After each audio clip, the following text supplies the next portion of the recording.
పాము బుసలు కొడుతున్నప్పుడు నాగస్వరం ఊది దాన్ని పుట్టలో పడేసి నోటికి కుట్లు వేసి బంధించాలి.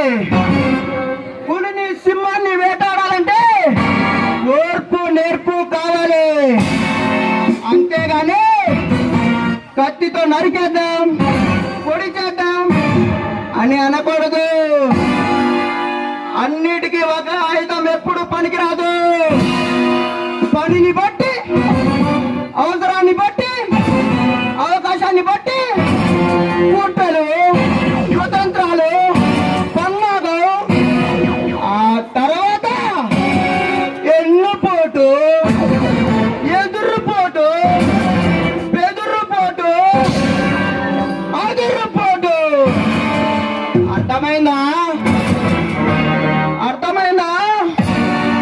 అర్థమైందయ్యా. ఇక్కడ ప్రాణులతో నేను ఆడుతాను. మీ ఇద్దరు లోపలికి వెళ్ళి మందు తాగి పాపలతో ఎంజాయ్ చేయండి. అయ్యా మన ముగ్గురు ఎంజాయ్ చేద్దామే.